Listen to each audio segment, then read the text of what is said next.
এখন কটা বাজে আমি জানি না, কারণ কাজ করতে করতে প্রায় সকাল হইতেছে, জানি না কিন্তু টাইমটা আমি আসলে মানে গতকালকে সকাল থেকে এখন পর্যন্ত আমরা কাজ করতেছি। ভ্যাকসিনেশন প্রোগ্রাম করছি, আমাদের চলমান আছে। তার তার উপর আমরা খাবার দিলাম, খাবার শেষ করলাম। খাবার শেষ করতে করতে কটা বাজছে আমার এটা ধারণা নাই, তো ভাবতেছি ভোর হয়ে গেছে। আর আমি স্যাটিসফ্যাকশন, আমার অনেক ভালো লাগছে যে আমি এই যে আমরা 4 ঘন্টা ধরে রান্না করা, খাবার খাবার ঠান্ডা করা, বৃষ্টি, তো এটা আসলে খাবারটা দেওয়ার পরে মনে হইতেছে যে না, আমরা আসলেই সবাই সাকসেস, যে আমরা যে উদ্দেশ্যে আসছি, আমার উদ্দেশ্য যতটুকু আমাদের সাধ্যে হয় আমরা করছি। খরচটা হলো আমি আমার ফেসবুক আইডি থেকে আমি ক্রাউড ফান্ডিং করি। আমার যারা ফলোয়ার্স আছে তারা আমাকে যতটুকু পারে ডোনেশন করে অতটুকু দিয়ে আমি করি, আমার নিজের কোনো টাকা না। এটা আমার 7.5 বছর পার হয়ে গেছে। অলরেডি আমি 8,000-এর ঊর্ধ্বে কুকুর আমি ট্রিটমেন্ট করছি, রেস্কিউ করছি। আমাদের অর্গানাইজেশন হলো গার্ডিয়ান অফ দ্য স্ট্রিটস। আমরা রাস্তার কুকুর বিড়াল নিয়ে কাজ করি, প্রাণী নিয়ে কাজ করি। লাভ হলো এই যে আমি নিজ উদ্যোগে যেমন ক্রাউড ফান্ডিং করে আমি সৈয়দপুরে আসছি। সৈয়দপুরে এসে আমি কিন্তু কারোর জন্য অপেক্ষা না করে আমি ভ্যাকসিনেশন প্রোগ্রাম করলাম। বাচ্চাদের যতটুকু খাবার দেওয়ার মানে আমি যতটুকু ফান্ড রাইজ করছি অতটুকু দিয়েই আমি বাচ্চাদের একটু মুখে মানে ওদের প্রশান্তি, আমাদের শান্তি। পুরো বাংলাদেশে যদি কারোর জন্য অপেক্ষা না করে আপনারা যদি নিজ উদ্যোগে এটা করতে পারেন, তাহলে কিন্তু বাচ্চাদের আর কোনো ঝামেলার প্রভাবটা পড়বে না।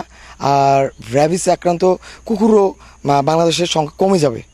আমার কাছে মনে হয় যে এই যেই ঘটনাটা হলো 2 দিন আগে, যে শুভ ভাইয়ের বাসায়, আর শুভ ভাইকে মানে 20-25 জন গিয়ে মানে একদম কি বলার, ওনাকে মারতে বন্ধ চাইছিল। উনি কান্না করে আমাকে ফোন দিতেছিল যে রক ভাই আমাকে বাঁচান।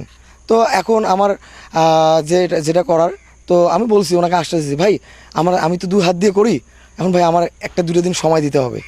তো উনি কান্নাকাটি, তো আমি যতটুকুই পারছি আমি অতটুকু দিয়ে সৈয়দপুরে ভ্যাকসিনেশন প্রোগ্রাম গতকালকে করা হয়েছে। আজকে যেমন ভোর হয়ে গেছে, যেহেতু আজকেও আমার কন্টিনিউ করব। আমরা চেষ্টা করব যে 150 থেকে 200 কুকুরের করা আমাদের সাধ্যে যা আছে। আমরা যেমন 100 কুকুরকে খাবার দেওয়ার ট্রাই করছি, তদরূপ আমার সাধ্যে। সবার এটা উচিত, সবার নিজেদের জায়গা থেকে এটা করবেন, কারোর জন্য অপেক্ষা করবেন না, তাহলে বাংলাদেশের প্রাণীদের একটু উন্নতি হবে। আমার বাসায় 2 দিন আগে 20 থেকে 25 জন মানুষ আসছিল। আমাদের সৈয়দপুরে অনেকজনকে কুকুর কামড় দিছে।